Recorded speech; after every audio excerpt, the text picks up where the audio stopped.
বিরিয়ানি এই একটি শব্দেই যেন লুকিয়ে আছে অগণিত স্মৃতি আর স্বাদ। আর সেটি যদি হয় পুরান ঢাকার বিফ বিরিয়ানি তাহলে তো কথাই নেই। এই রেসিপিটি শুধু রান্নাই নয়, এটি আমাদের একটি ঐতিহ্য। আসসালামু আলাইকুম, আশা করি সবাই ভালো আছেন। আজকের ভিডিওতে আমি আপনাদের সঙ্গে শেয়ার করব একদম ঘরোয়া উপায় কিন্তু রেস্টুরেন্ট মানের পুরান ঢাকার বিফ বিরিয়ানির রেসিপি। রান্নার প্রতিটি ধাপে আপনারা পাবেন সেই পুরান ঢাকার আসল ঘ্রাণ।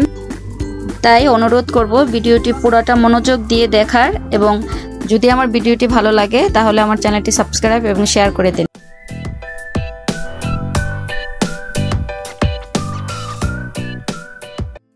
চুলায় আমি একটি পাতিল বসিয়ে দিয়েছি, দিয়ে দেবো সয়াবিন তেল। এখানে আমি বেরেস্তা করেছিলাম সেই তেলটাই ব্যবহার করছি।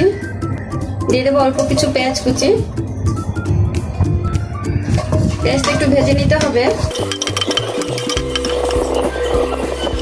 বেশি সময় ভাজবো না। দিয়ে দেবো দারচিনি,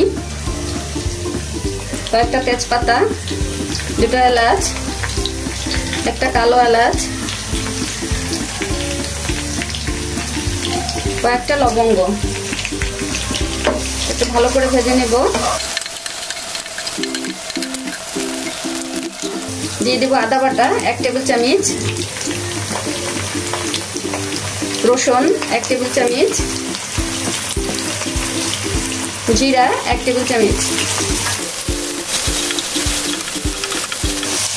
একটু নেড়ে চেড়ে দিয়ে দেবো 1 চামচ মরিচের গুঁড়া, 1/2 চামচ হলুদের গুঁড়া, পরিমাণ মতো লবণ। দিয়ে দেবো কিছুটা পানি। মশলাটা কষিয়ে নেওয়া হয়ে গেছে, তেলটা একেবারে ছেড়ে দিয়েছে। এখন এর ভিতরে দিয়ে দেবো আমি গরুর মাংস, আগে থেকে ধুয়ে পরিষ্কার করে ছোট ছোট কেটে রেখেছিলাম, ছোট সাইজ করে। মাংসটা দিয়ে দেব, ঢাকনা দিয়ে একটু কষিয়ে নিব। বিরিয়ানি রান্না করার জন্য এখানে আমি পোলার চাল নিয়েছি। এটা আমি ভালো করে ধুয়ে আধা ঘন্টার জন্য ভিজিয়ে রাখবো। যদি আপনারা বাসমতি চাল ব্যবহার করেন তাহলে মিনিমাম 1 ঘন্টা ভিজিয়ে রাখতে হবে। তাতে হবে কি, বিরিয়ানিটা অনেক ঝরঝরে হবে। ফিরে এলাম 10 মিনিট পরে।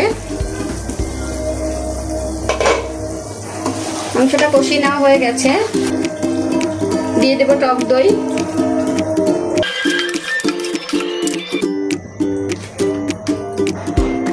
সেই সাথে দিয়ে দেবো বিরিয়ানির মশলা। আমি এখানে রাঁধুনির ব্র্যান্ডের বিরিয়ানি মশলাটা ব্যবহার করেছি, আপনারা চাইলে যে কোনো অন্য ব্র্যান্ডের মশলা ব্যবহার করতে পারেন। 2-4 চামচের মতো দিয়েছি।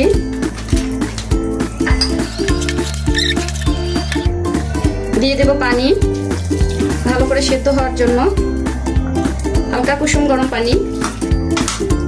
ঢাকনা দিয়ে ঢেকে আরো কিছুক্ষণ রান্না করে নেব। মাংসটা কষিয়ে নেওয়া প্রায় হয়ে গেছে। চুলায় আমি একটি কড়াই বসিয়ে দিয়েছি, দিয়ে দেবো কিছু বাদাম কিশমিশ, একটু ভেজে নেব।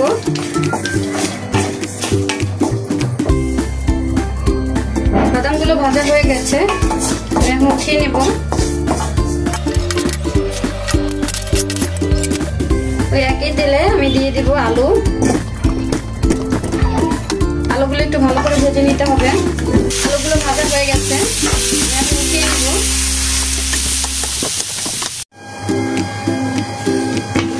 মাংসটা একেবারে কষানো হয়ে গেছে, ঝোলটা একেবারে মাখা মাখা পর্যায়ে এসেছে। এর ভিতর দিয়ে দেবো আমি ভেজে রাখা আলুটা, আর দিব কিছু পেঁয়াজের বেরেস্তা। পেঁয়াজের বেরেস্তা দিলে ভালো একটা সুঘ্রাণ আসবে। আপনি বিরিয়ানিতে যত বেশি পেঁয়াজের বেরেস্তা দিবেন তত বেশি ঘ্রাণটা ছড়িয়ে যাবে। ফিরে এলাম 10 মিনিট পরে। মাংসটা একেবারে সেদ্ধ হয়ে গেছে, সেই সাথে আলুটাও। এখন আমি নামিয়ে এটা সাইডে রেখে দেব। চুলায় আমি একটি পাতিল বসিয়ে দিয়েছি, দিয়ে দেবো ঘি, সেই সাথে সয়াবিন তেল, একটা তেজপাতা, 2 টুকরো দারচিনি, একটা এলাচ, আর অল্প কিছু পেঁয়াজ।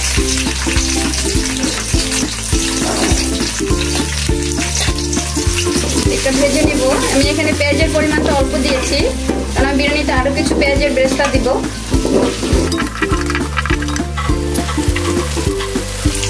দিব 1 টেবিল চামচ আদা বাটা। মশলাটা ভালো করে একটু মিক্স করে দিয়ে দেবো ভিজিয়ে রাখা চালটা, পরিমাণ মতো লবণ। চালটা কিছুক্ষণ ভাজতে হবে। চালটা ভাজা হয়ে গেছে, এখন আমি এর ভিতরে দিয়ে দেবো গরম পানি। এখানে আমি 6 কাপের মতো পানি ব্যবহার করেছি।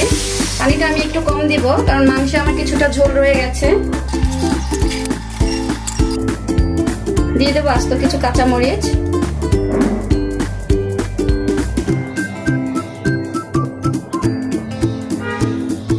ঢাকনা দিয়ে কিছুক্ষণ রান্না করে নেব। ফিরে এলাম 10 মিনিট পরে। পানিটা একদম মাখা মাখা হয়ে গেছে। এর পর্যায়ে আমি দিয়ে দিব ভিজে রাখা বাদাম, কিশমিশ। এগুলো একেবারে অপশনাল, আপনারা চাইলে নাও দিতে পারেন। কয়েকটা আলু বোখরা, সেই সাথে কিছুটা কেওড়া জল।